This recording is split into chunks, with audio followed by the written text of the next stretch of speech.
Welcome to Misunderstood, where we talk about identity, the meaning of the word race, and explore the multicultural and multiracial experience through personal stories, candid conversations, and expert insights. I'm your host, Hannah Lee. Thank you for being here. Misunderstood is all about sharing stories and ideas for you to consider and form your own opinions based on your knowledge and experience. My hope is to explore, learn, and grow together with you. I don't claim to have all the answers. My aim is to start conversations around these topics. In today's episode, I have the pleasure of speaking with writer Tracy Slater.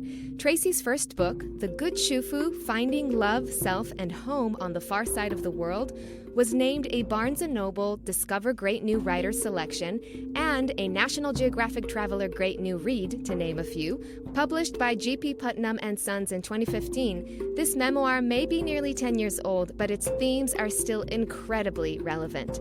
As I prepared to discuss Tracy's upcoming nonfiction book about mixed families in America's World War II concentration camps, I realized we had to chat about her memoir first. Tracy left behind a fiercely independent life and a meticulously planned career as a feminist academic in Boston to become a trailing spouse to a Japanese salaryman. Her intercultural love story led her on a journey of self-discovery and a life she never envisioned.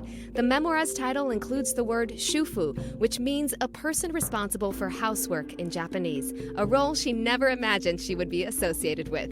In this episode, we'll delve into Tracy's unpredictable life story, and make sure to stay tuned later this season when Tracy returns to discuss Jewish-American labor activist Elaine Bookman-Yoneda, her mixed Japanese-Jewish-American family, and their incarceration at Manzanar, a U.S. World War II Japanese-American concentration camp. What did Tracy learn about herself, and what is the key to sustaining her 20-year intercultural marriage across continents? Let's find out. He just knew that, I was scared, and that it didn't mean that I loved him any less, but that Japan was a lot for me. So I'd never been able to bear raw fish, nor a meal that made eye contact, but I gamely picked up my chopsticks, dangling them a few inches from the platter, while I tried to build an air of nonchalance. When he first said, love you, I didn't know what he was saying, so I kept saying, what?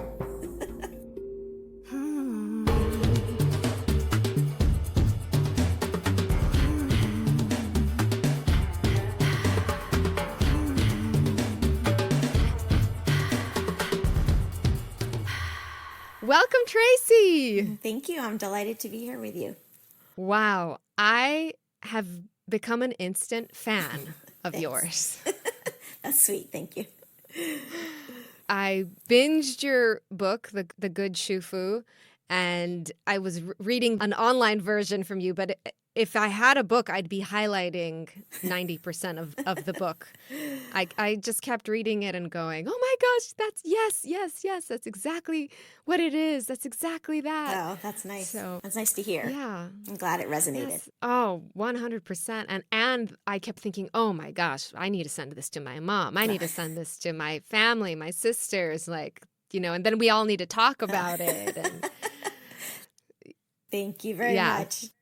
And I've been listening to your episodes recently, and I'm also a fan of yours. You do a really nice job of talking to people about some pretty personal stuff in some past episodes, and just in a very kind of clear and compassionate and balanced way. So, thank you very much. I appreciate it. It's this podcast is like a toddler.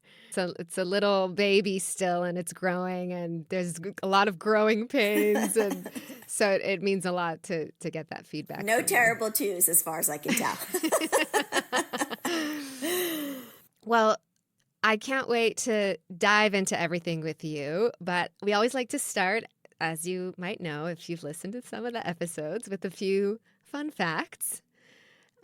Did you prepare a few for us today? I did. So I prepared 3. Okay. One is quite random, and it is that, let me preface this by saying I'm a really terrible athlete. I just was not born with a gift of physical coordination, and I'm totally okay with that. But there is one sport that I excelled at, and only for a short amount of time, but it's extremely random. And that is, I was a really good archer when I was little. Yes. Wow. And only for like a couple of months, apparently. But I went to summer camp and I was like, I think I was like the best junior archer in the camp for like a summer. So it's the only sport I've ever been good at. I don't think I know I wouldn't be good at it anymore, but I guess that qualifies as like a fun or random fact. You need to have like serious upper body strength, right? To I hold think, the bow and yeah, I think the key is junior archer. I think it was probably one of those like dinky little, but anyway, apparently I had good aim for a little while. So wow. Yeah, so that is kind of apropos of nothing. You peaked really early. I peaked, yeah. My sports acumen peaked very early. So the second fun fact is actually not necessarily fun, but hopefully kind of interesting, is that besides being a writer, I guess, the job that I have had that's, I think, taught me the most was that I used to teach for a couple of years literature and gender studies in men's prisons in Massachusetts. And I really, that felt valuable to me on a political prison reform, social level, and also it just was really interesting.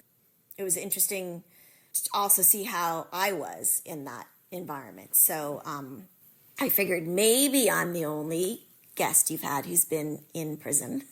I don't know.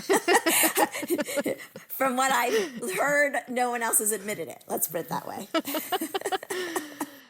What was that like? And you just woke up one day and you were like, I'm going to do this? So now I'm forgetting the philosopher. I want to say it was Victor Hugo, but it wasn't. The philosopher who said, or the writer who said, the way to judge the ethics of a society, this is not verbatim, but basically the way to judge the ethics of a society is to go to its prisons and see how a society treats those it imprisons. And I do believe that. I think the idea of, well, first of all, I'm kind of fascinated by incarceration, having, grown up as a Jewish American with a family that was parents who were very focused on the Holocaust. And I don't believe in abolishing the police force or anything. I'm not saying that, but it's just disturbing that human beings have to incarcerate each other, or frequently in many instances in history, we haven't had to incarcerate each other, but we have. But even in a society that's hopefully working to some extent ethically, just the whole idea of one human being incarcerating another it hits me on some like deep level about the human condition and human power struggle and things like that. So, this was like 20 years ago that I taught in the prisons actually, but I've long been interested in, particularly then, was very interested in writing about gender and studying gender and the way gender works in our society. So actually, the first book I ever worked on, and I never really pursued it, was the biography of the first man who was incarcerated in the United States who was raped in a U.S. prison to speak publicly about it. And that's how I became interested in gender, in sort of inter-inmate violence in the U.S. prison system. So I thought, I can't really write this book if I've never actually been in a prison. So that's how I started thinking about teaching in prisons. And my dissertation was on a topic that was somewhat related to violence and gender studies. And I was teaching on a kind of traditional college campus, literature and gender studies, so it was easy to kind of transition to teaching about that in the prison system. I also taught in women's prisons too. So anyway, that's how I got into that. And I did it for a couple of years, part-time. And then when I married my husband and moved to Japan, I didn't do that anymore. So yes, which we'll get into as well. Wow, I commend you for doing that. We need more people getting involved, and I'm sure a lot of people would maybe be intimidated, or I don't know how much a job like that would pay if it's like it doesn't pay much. Yeah. So I don't know how many people, with your skills and your experience would want to take their precious time and go there. So it's amazing that you invested in these people, and who knows what the ripple effect is of the work you did. Yeah. I think can't imagine the couple classes that I taught change the world or anything. But I think the idea of really believing and, if you can, backing up prison reform and the fact that I just think you don't throw away human beings. So I think that the more people who are invested in that, I think that could have a ripple effect.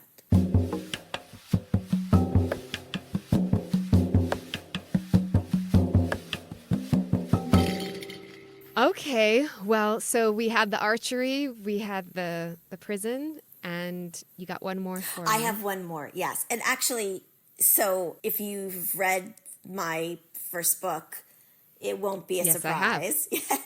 Well, some of it might be a surprise. But so anyway, this may be... Now I'm nervous. Okay.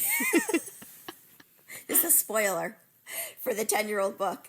So one reason I mention this here is because I think this sort of random fact about me, I think sometimes can give people hope, which seems important. And that is that I conceived naturally my first and only child at 45 and gave birth to a perfect, of course, healthy child when I was 46.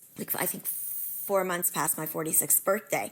This was after years of tons of diagnoses about why I wouldn't be able to carry my own biological child to term, or, why I was too old. My husband and I didn't get married until I was basically 40. And I was, we tried for years, and I was given lots of diagnoses about why it wouldn't happen. First, that wouldn't happen naturally, and then it wouldn't happen even with IVF.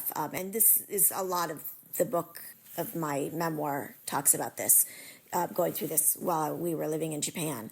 But we kept trying naturally after, I hit the 45 mark where they basically give you a 0% chance. And I got pregnant 6 months later. And I know we were unbelievably lucky. And it's important to feel lucky and grateful every day. I know that this is unusual, but it does happen. And I think less than 1% every month is not 0%. So I guess that is unusual but lucky fact. Wow.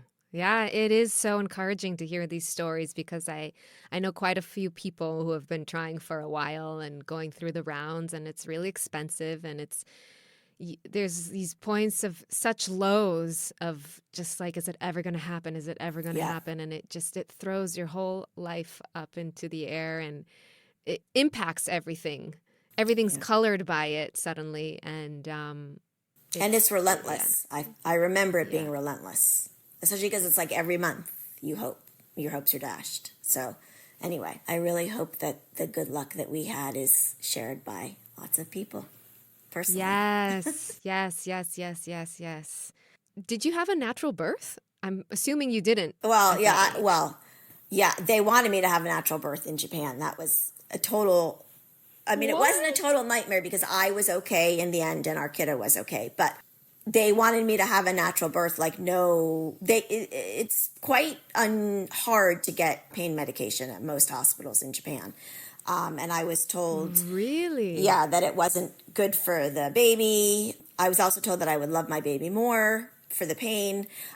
I said, you don't know me.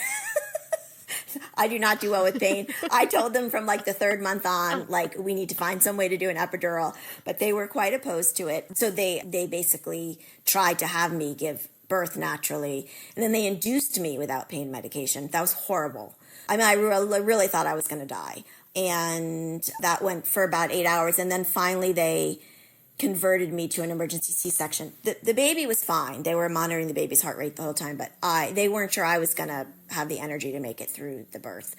So they converted me to an emergency C-section. And then, of course, they give you an epidural. I'm obviously, I'm turning 57 this year. I'm not going to give birth anywhere. But if I were, I would not give birth again in Japan, basically, unless I really found a hospital that would give me pain medication. No disrespect to anyone who does it without pain medication. That's great if that's right for you, but that wasn't my choice, and it wouldn't be my choice again. Let's put it that way.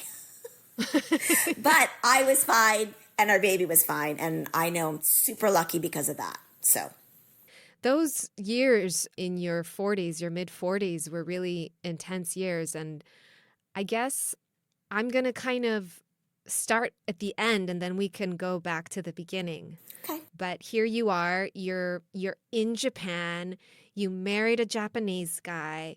You're desperately trying to conceive. And your husband's father is terminally ill. And you have taken on the role of being his caretaker, completely committed to doing everything, I won't go too much into detail, but from feeding and caring and everything he needed. And you kind of took on this role as not only the Shufu, but the Good Shufu, which is the title of your memoir that came out in 2015. Yeah, it's an ironic title, though, because I'm actually not a good Shufu, but... But in that moment, you were the angel Shufu. You were this, not a lot of people will show up in those moments and actually go through with it. It's I've never done it before, but from seeing other people go through it, it's very difficult being a caretaker to an elderly person. And I was really touched by that you found yourself living this life that you never imagined that you would live, and devoted to a Japanese family in a way that you never imagined that you would. That's true. Participating in this sort of sacred ritual of helping someone that is dying while you're trying to get to a point of giving life. So anyway, that's sort of the end of the book, but I want to go back to the start. So tell us a little bit about just who you were before everything turned inside out. Okay. For the better. Yeah, it was for the better, although it was totally not what I thought was.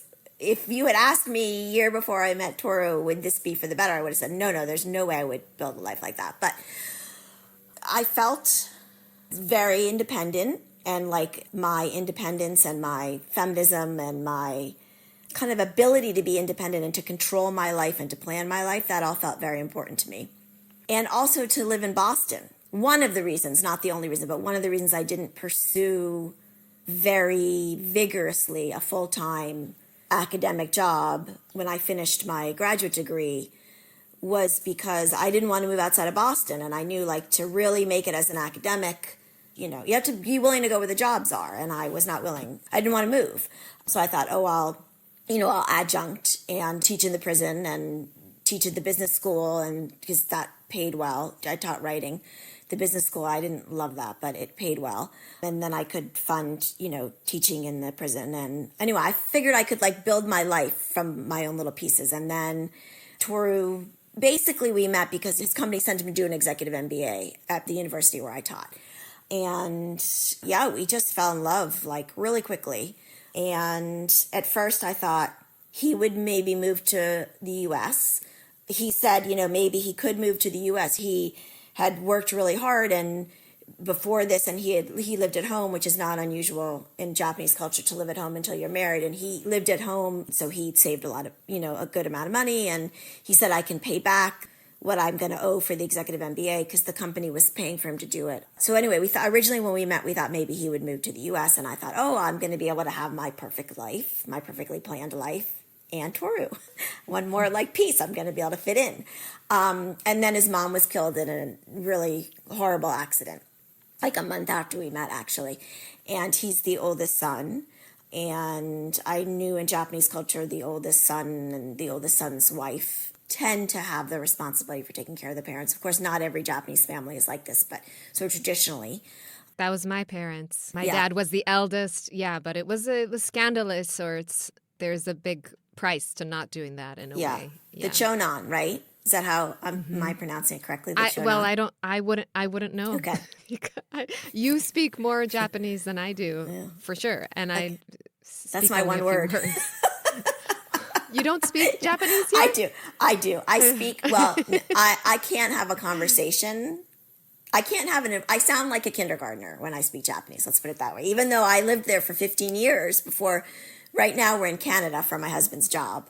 And then we moved back to Japan probably next year. We moved here about 4 or 5 years ago, temporarily. And for someone who lived in Japan for 15 years, that should have been one of my interesting facts, is I, for some reason, could not learn Japanese.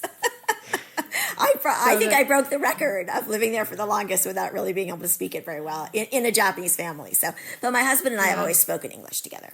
So that's kind of the deal I made was I will kind of give up not give up my country. I mean, I'm not going to give up my citizenship, but I'll give up my home basically and the world that I had built and move to Japan. But I did not want to live. I wanted to live in English. You know, my graduate degree was in English literature. I love language. I love being able to speak fluently. That was one hurdle I just didn't want to surmount, which was to learn to live in Japanese in our own house. So in that way, I guess I was kind of lazy, but yeah, so he was the oldest son, and he's an incredibly loyal person and incredibly responsible, which is one thing I sensed about him right away and really made me fall in love with him, and also made it easier for me to not just assume the role of, in some ways, traditional daughter-in-law. I mean, in other ways, obviously, I was not a traditional daughter-in-law, but it not only made it easier for me, but made me realize what was really special about that, like that level of loyalty and commitment. I just saw right away from Toru that that's like a really special thing to have that kind of sense of like rootedness in a family. And it's not really the way my family functioned, despite the fact that, I think everyone had the best interests and tried their hardest and whatever, but that just wasn't, my family was not a traditional Japanese family.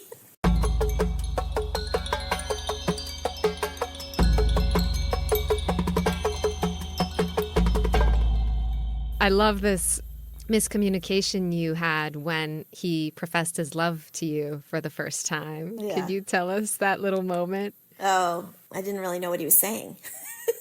So his English, he's actually quite close to like totally fluent now because he works in English, and especially here. When we're in Japan, he doesn't work in English, but he has a strong accent, and not maybe as much now, but particularly when we first met. He really didn't speak much English at all when he first met. In fact, when we first met, our kiddo thinks this is hilarious. I think it must have been the second day after we met, and I really was sensing like there's something special about this guy. And I wanted to like stand near him, and he kept moving away from me. And I kept moving closer, he kept moving away and then later I said to him, like, why were you moving away from me? He said, I didn't want you to have to make me speak English.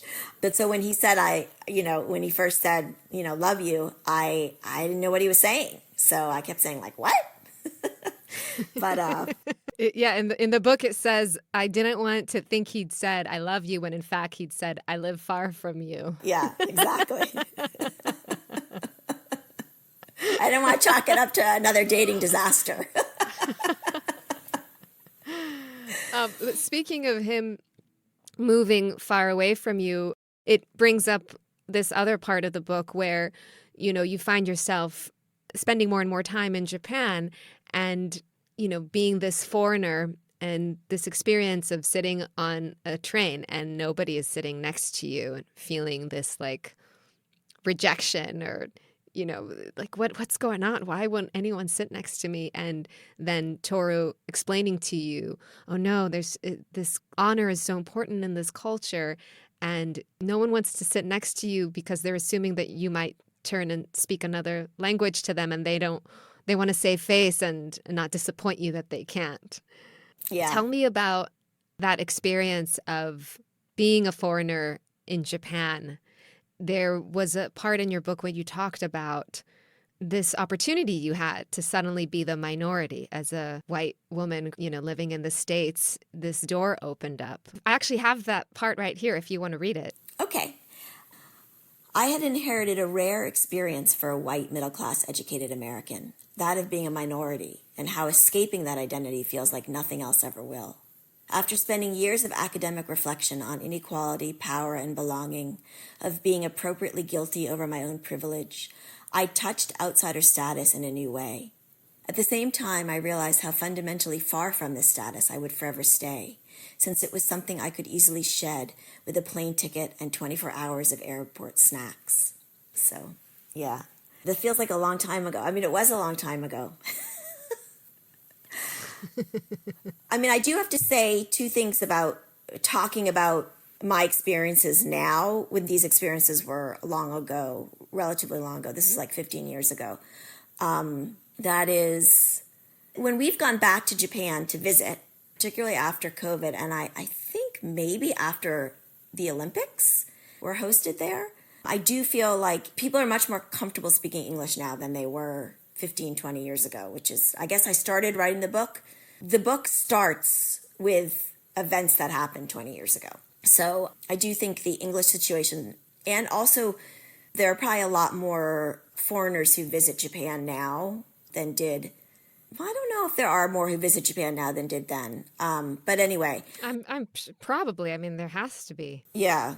So I'm not sure that someone who was coming to Japan for the first time now would have the same exact experience.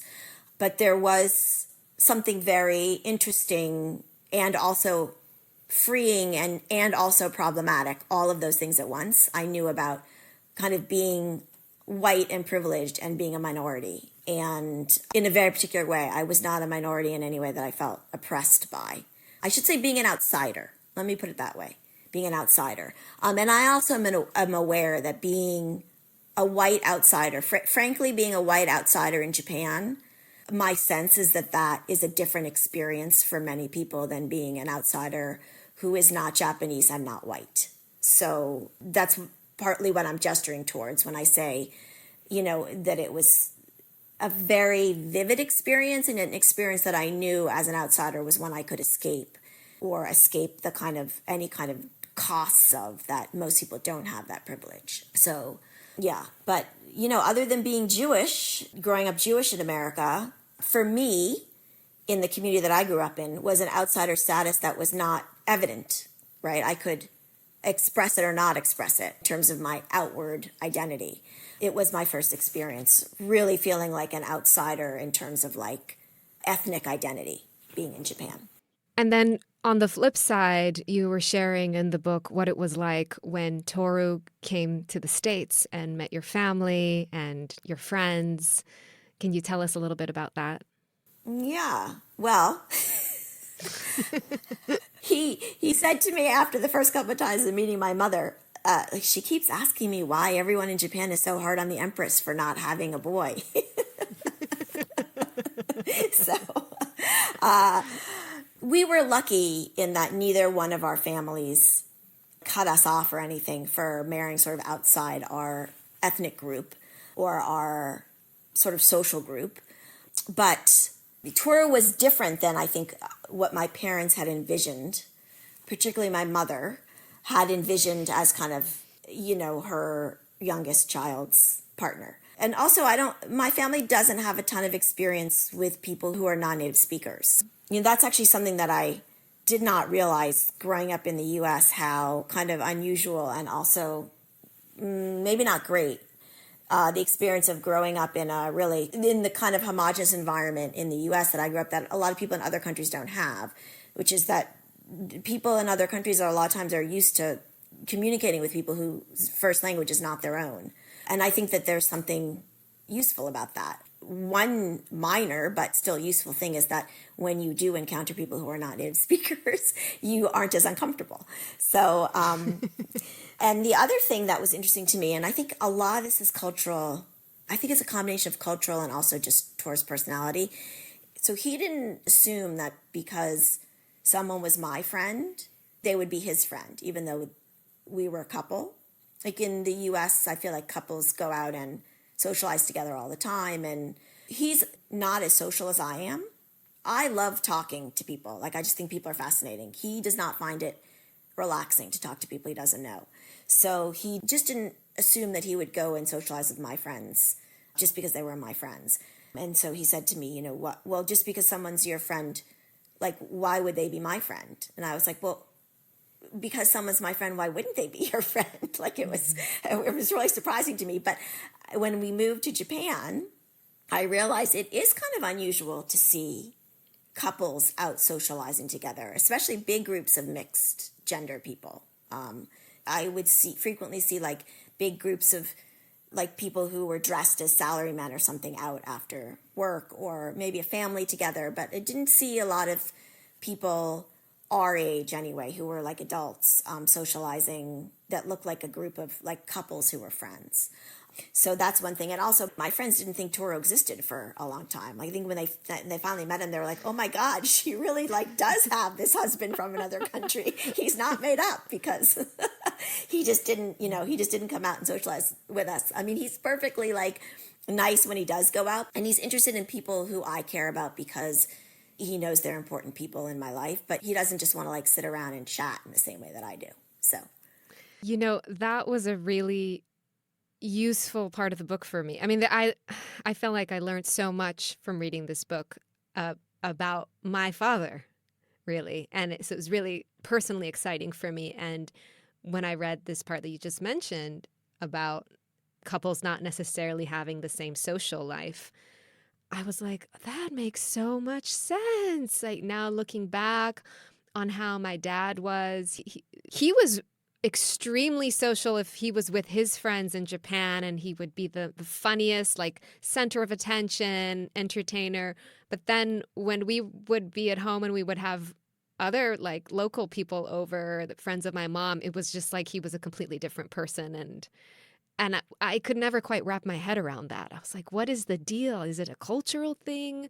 Because I don't know. So that was really helpful. And I also like what you said about how it can be actually healthy in a way, because you're not putting all the pressure on your partner to play all these roles in your life. Like, it's okay. They don't have to fulfill every aspect of your life. Like, you can have this with your partner, and then you can have this with your friends. And that helped me also as someone who's in an intercultural relationship, because for my husband and I, that language barrier is one of the reasons. Like, it's hard for him to hang out with my friends. A lot of my friends back home speak amazing English. So it works out. But some of them don't. Some of them, they don't feel so confident in English. And it immediately is kind of like, well, we can't really spend half a day together or do something, because it's just going to be so exhausting for all of us. And vice versa, when I'm in Switzerland, some of his friends speak fantastic English and some don't. I think it's exhausting to struggle for like an entire day, day after day, in a language that's not your native language. And also, culturally, culture is a language, and to not always know what the cultural or social cues are, that's exhausting too.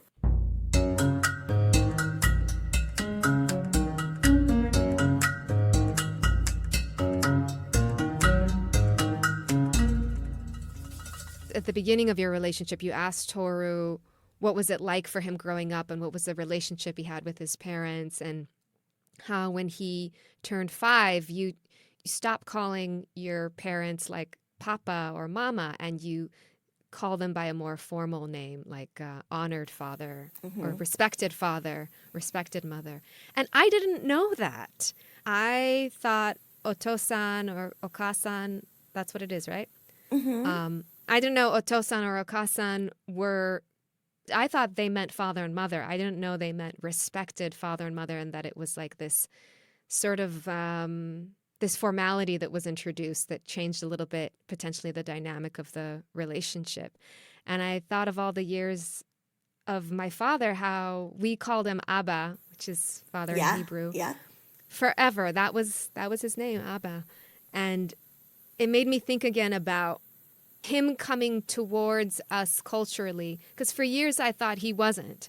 I thought that we were always having to come towards him. And then suddenly, when I read that part, I was like, no, he did come towards us. Like, for example, that was never anything he brought up or never anything he requested, or even though that's how he was raised and everyone he knew growing up was raised. So that was just another special moment for me. Yeah, I'm really glad. And I mean, Toru's families, they're very open-minded, but they're also, in terms of like manners and responsibility, they're very traditional. So for his family, he stopped using Mama and Papa or whatever he used when he was little, when he started to go to school, and started using Otosan and Okasan. So yeah, that was surprising to me, and also surprising that didn't feel cold to him. The pride he felt in being mature enough to use those terms, and the, I guess, comfort he felt in his family just anyway, that was really interesting to me. Of course, our kiddo still uses mommy and daddy, and that's great. And to go back to what you started, I think example that you started of the couples not socializing together as often, and how I realized the positive in that is that there isn't so much, I don't feel, expectation that your spouse will be everything to you. Mm-hmm. That still is something I think about a lot, and is something that is still really meaningful and useful to me. We've been together now for 20 years. And as you change in a marriage, and as you change as a person, just as you go through different stages of your life, I guess maybe everybody's different, but for me, that feels really important, that I don't ever expect one person or thing to be everything in the world, because I don't think they can be. And I don't think it's like safe for what if you lose that person, right? I mean, you need to be able to go on, I guess. I mean, it's horrible to think about, but there's just a wisdom, I feel like, in the things I learned in Japanese culture that at first seemed like so foreign or strange to me. And then you kind of sit with it for a little while, and sometimes you can really realize the wisdom in things that are done differently. In a weird way, it's kind of like a blessing, right? That you build a life where you get really crucial things from a number of different places. So, and everybody has those different crucial things. Like for Toru and I, for some reason, had the same sense of humor. I don't know how he grew up with Jewish humor when I think I'm the first Jewish person he ever met, but my ability to connect intellectually with him, like for instance, about literature, because I don't really speak Japanese, and he is pretty close to fluent in English, but he's not going to start discussing literature or literary theory with me, right? I mean, no, most people don't even want to discuss that, even if they are native English speakers. Or my writing, he's not going to read, he's not going to sit down and read the book that I'm working on now. He's just not. And I definitely, there are moments when I think oh my God, what does it mean that I married someone who's not going to be my writing soulmate? And then I think that's totally okay for me. Everybody has a different needs, but I can find that in other people. And the things that are most crucial to me, thankfully, Toru and I share. And it just seems, especially as I get older and, we just develop it into new stages in our life, it just seems really reasonable and wise to me that you move through this world and you don't have every single thing focused on one person. I feel like it's unfair to tell couples, especially, young couples, you have to find the person who is everything to you. I mean, you can love someone to the ends of the earth, and it doesn't mean that they have to be everything in the universe to you. Both of you really were incredibly flexible with your lives and trying to make it work as an international couple. And you were doing this long distance thing with you going to Japan for a few months at a time and then coming back to Boston. And you basically got engaged before you solidified where you were going to live together, which I thought was amazing. There's this whole thing of no, well, first you did this and then you lived together, and then, nothing happened in that order. Yeah. There was so much trust on your parts that you were going to be together, you were going to make it work, but there were so many logistics in the way. And that's a big part of, again, being in these relationships, is particularly an international relationship, that I find fascinating. The logistics, it's a huge component. It really and it puts a lot of duress on the relationship, Your suggestion to Toru after you got married of let's only do this for 3 years. let's try this out for 3 years, and if it doesn't work, it doesn't work. So yeah, that was before we got married. I think that was the day we were supposed to go sign the papers at the Osaka City office. Yeah. So let me just admit, though, that he is so much calmer and more optimistic of a person than I am. And I have to guess it wouldn't have worked if he hadn't been as like calm and optimistic as he is. I mean, I didn't even remember. I think at 7 years or something, I said, oh my God, like we've been married 7 years. Didn't we like marry on the 3-year plan? Like, didn't I say like we were supposed to like, reassess at 3 years? And he's like, oh yeah, I knew that was like never going to happen. Like that you were never going to need to stick to that. But, and I just want to insert here that the reassessment was never about the relationship, which you felt 100% about. It was always about the logistics. Like, how are we practically going to make this marriage work when we are from two countries and I don't know if I have it in me to live in Japan full time. Yeah. He just had faith that things were going to work out. He didn't take like my freaking out personally, I guess. I mean, if he had said to me like, I don't really want to commit more than 3 years, I would have been like, oh my God, like the nerve. I would have taken it so personally. But he just is good at not, or I don't know, maybe he just knows me in some ways better than I know myself and knows that like he saw that it was scary and he understood that it's like, for me, making a commitment to Japan was just harder than making a commitment to him. But I knew that because of the way our families were, I mean, his father was not sick then. It didn't seem like he was in great health, but he wasn't in need of care. So we knew that we were going to need to stay near him. And if we were going to move somewhere, we'd have to uproot his father, which would have been a big deal. And, Toru's job, like it's hard to make a living for a whole family as an academic. And I had already basically given up full-time academia. So to make a living as an adjunct or as a freelance writer, which is what I transitioned into when we moved to Japan, I was freelance writing full-time.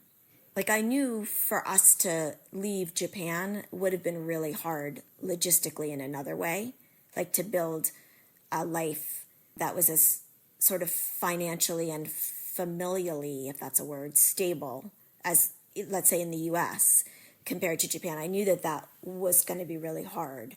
So I kind of knew I was sort of committing to Japan full time for the foreseeable long haul. Let's put it that way.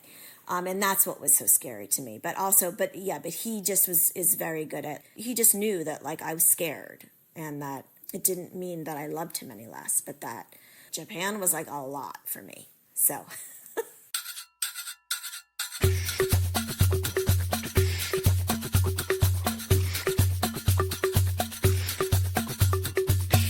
This reminds me of some of the things that you did, so you find yourself in this relationship and you're realizing that things are changing. You're not going to be able to upkeep your lifestyle as it was up till that point. And you're in love with this guy and you're taking steps towards him, towards making it work. And one of the things that you attempted to do was become a restaurant critic. Yeah. Okay, so tell us, just share this part with the listeners. You mean like that I can't really eat sushi and... Yeah. I'm such an unsophisticated eater. I mean, our 10-year-old, our kiddo, is like so much more sophisticated than I am. Anything that's slimy, I can't eat. I don't do raw. So it was pretty clear. I'm the same. That's why I was laughing so hard. The few times I've been to Japan, I've really struggled in that regard. And I don't want to offend anyone. And so there's always this like awkward, like trying to eat it and, almost gagging, and feeling like a failure, like I'm not a Japanese. But well, I have to tell you though, to make you feel better, this is not answering your question. My career as a restaurant critic was about as illustrious and long as my career as a professional archer. Let's put it that way. But Toru does. There's a lot of stuff Toru won't eat too. Just random things like he doesn't like peppers. He doesn't like berries. He doesn't like anything too sweet.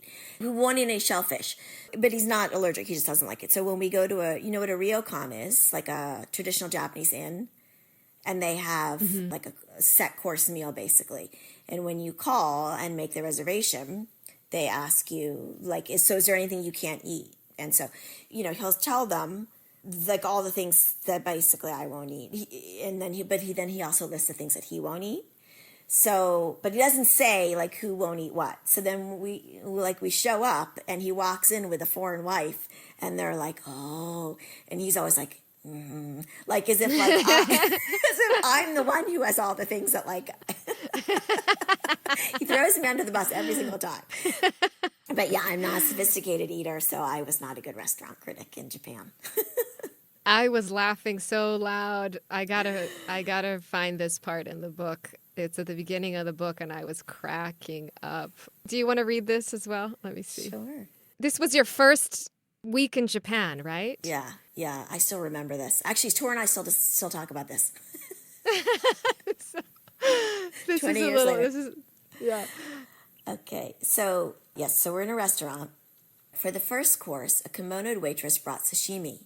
The entire fish was propped on a series of sticks over a plate of shaved ice, head at one end, tail at the other. Tucked inside its carved-out torso were slices of white flesh arranged in a neat row. I stared at our meal's profile, its mouth slightly opened as if caught by surprise, one black pupil facing me, looking like a laminated disc.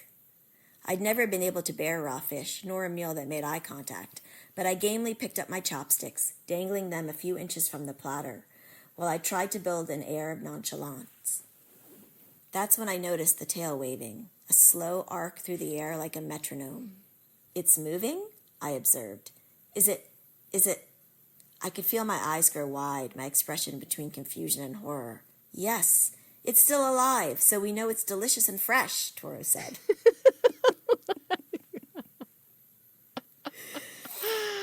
I have a few stories like that in Japan. I also, that was just one little tiny part of an entire culture shock that you were going through. But just a little anecdote.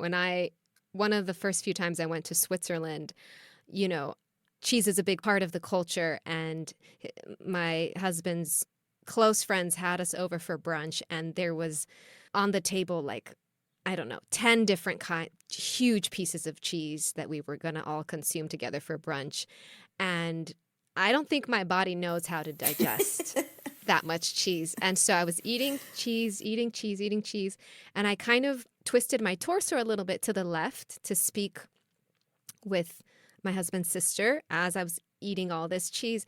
And suddenly I felt like, I don't know what happened, but like my body was stuck. My digestive system was stuck. And I was in so much pain in my abdomen, like I couldn't breathe. And so I was trying to still be polite and, participate in the conversation. But at one point it was just so bad. I turned to him and I told him, I can't move. I can't breathe. I need to step away from the table. And so we went upstairs and I laid on the floor and I was just doing this deep breathing for a while, maybe 20 minutes, just so that I could, I think, digest this cheese. Essentially. I was so embarrassed, and then I came back to the table and, tried to play it off like everything was fine. But now when I go to Switzerland, I always tell my husband, I need a cucumber. I need vegetables, okay? We have to stop at the supermarket. If we're staying over at someone's house, I have to make sure I have a cucumber or something with us. You'll have to develop temporary lactose intolerance or something so you don't get bombarded by the cheese.